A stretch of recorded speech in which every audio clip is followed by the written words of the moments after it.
Bismillahirrahmanirrahim. Sahabat yang beriman, pernahkah kita merenung sejenak apa yang akan terjadi setelah tanah merah menutup tubuh kita?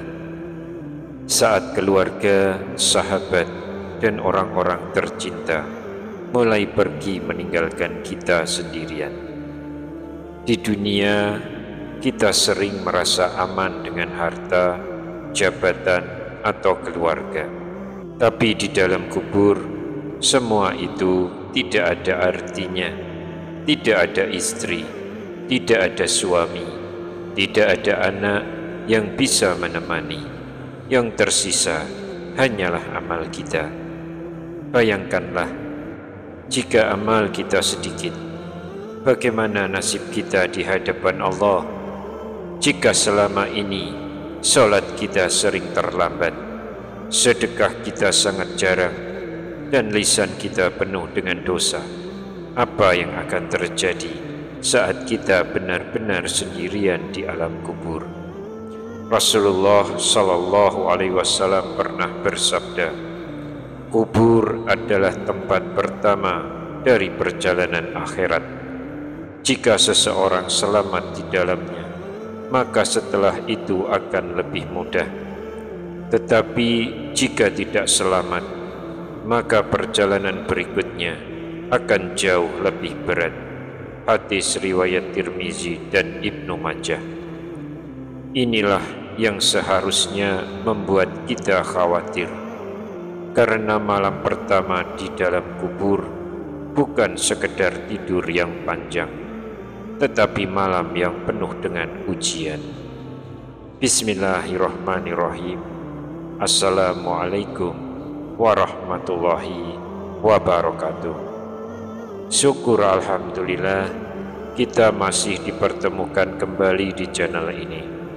Salawat dan salam selalu dan tetap tercurahkan kepada junjungan kita Nabi besar Muhammad sallallahu alaihi wasallam. Allahumma sholli ala sayyidina Muhammad wa ala ali sayyidina Muhammad. Harapan dan doa saya, semoga sahabatku semuanya selalu diberikan kesehatan, dilapangkan rezekinya, diampuni dosa-dosanya, dan selalu dipanjangkan umurnya. Dan sempatkanlah menuliskan sholawat di kolom komentar. Insya Allah akan menjadi bukti cinta kita kepada Rasulullah Muhammad sallallahu alaihi wasallam. Semoga kita semua mendapatkan syafaat beliau di akhirat kelak. Amin ya rabbal alamin. Sahabat beriman yang dirahmati Allah, di sekitar kita, di setiap hari ada saja berita kematian. Ada yang wafat karena sakit, ada yang karena kecelakaan, ada pula yang masih muda, bahkan masih anak-anak. Kematian tidak mengenal usia. Namun banyak dari kita, terutama di negeri ini, masih sibuk mengejar dunia, seolah kematian itu masih jauh. Padahal bagi yang usianya sudah di atas 50 tahun, tanda-tanda itu semakin jelas. Rambut memutih, tenaga melemah, sahabat satu persatu dipanggil Allah. Tidakkah semua itu menjadi peringatan? Pertanyaannya adalah, apa sebenarnya yang terjadi di alam kubur, dan bagaimana kita bisa selamat dari kedahsyatan malam pertama itu? Namun sebelum kita lanjut, jangan lupa untuk like, subscribe, dan tuliskan doa terbaik Anda di kolom komentar. Siapa tahu dengan menuliskan doa, Allah akan catat sebagai amal jariah untuk kita semua. Dan pastikan tonton sampai akhir agar tidak gagal paham tentang hakikat malam pertama di alam kubur. Sahabat beriman, para ulama menjelaskan bahwa ada 3 peristiwa besar yang akan dialami manusia di alam kubur. Yang pertama, pertanyaan 2 malaikat Munkar dan Nakir. Yang kedua, nikmat kubur bagi orang beriman. Yang ketiga, azab kubur bagi mereka yang lalai. Mari kita bahas satu persatu dengan hati yang khusyuk, agar kita bisa mempersiapkan diri sebaik-baiknya. Yang pertama, pertanyaan malaikat Munkar dan Nakir.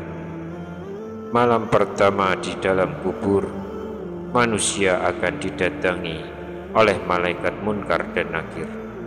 Wajah mereka menyeramkan, suara mereka mengguncang. Mereka akan bertanya 3 hal. Yang pertama, man rabbuka, siapa Tuhanmu? Yang kedua, ma dinuka, apa agamamu? Yang ketiga, man nabiyuka, siapa nabimu? Bagi orang-orang beriman, Allah akan meneguhkan hatinya sehingga mampu menjawab dengan mudah, Rabbku adalah Allah, agamaku adalah Islam, dan nabiku adalah Muhammad sallallahu alaihi wasallam. Sebagaimana firman dari Allah, Allah meneguhkan orang-orang yang beriman dengan perkataan yang teguh dalam kehidupan dunia dan akhirat. Quran Surat Ibrahim ayat 27. Tapi bagi orang yang lalai, lidahnya menjadi keluh. Ia hanya bisa menjawab, aku tidak tahu.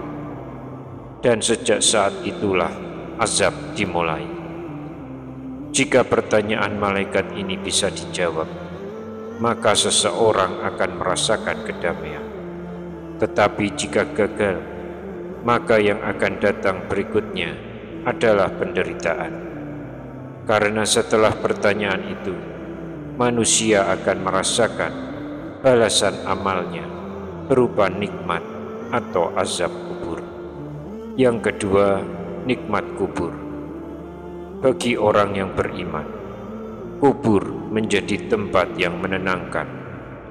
Rasulullah Shallallahu Alaihi Wasallam bersabda, kubur itu bisa menjadi taman dari taman-taman surga. Hadis riwayat Tirmizi. Kubur orang beriman akan dilapangkan sejauh mata memandang, dipenuhi dengan cahaya, dan dibukakan pintu surga. Rohnya beristirahat dalam ketenangan, bahkan mendapatkan kabar gembira dari Allah.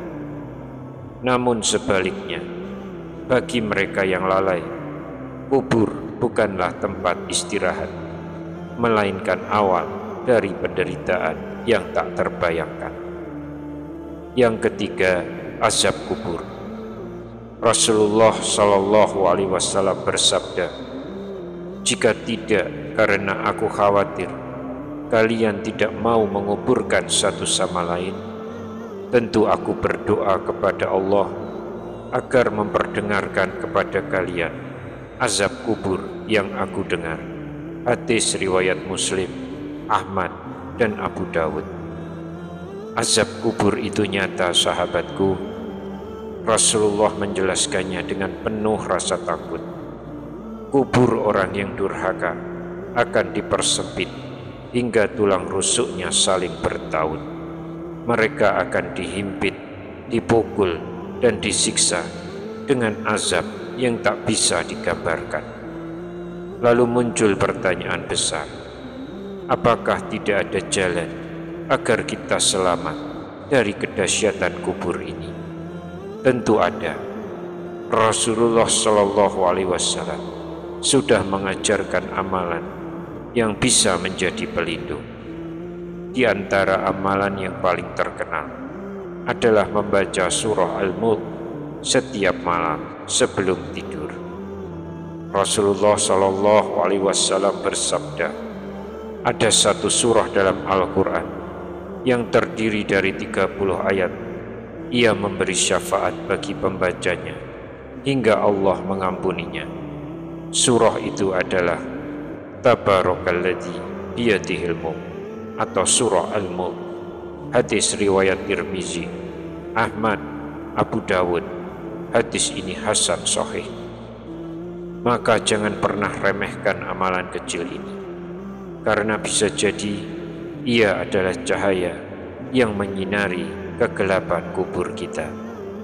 Sahabat beriman, malam pertama di kubur adalah malam yang pasti datang. Tidak ada yang bisa menemani kita kecuali amal kita. Oleh karena itu, mari kita perbanyak amal soleh, membaca Al-Quran, memperbanyak doa, dan selalu memohon perlindungan dari azab kubur. Semoga Allah menjadikan kubur kita sebagai taman dari taman-taman surga, bukan lubang dari lubang-lubang neraka. Amin ya Rabbal Alamin. Jangan lupa bagikan video ini agar semakin banyak saudara kita yang sadar dan bersiap menghadapi malam pertama di alam kubur. Satu share dari Anda bisa menjadi pahala yang terus mengalir hingga hari kiamat. Wallahu a'lam bishawab. Wassalamualaikum warahmatullahi wabarakatuh.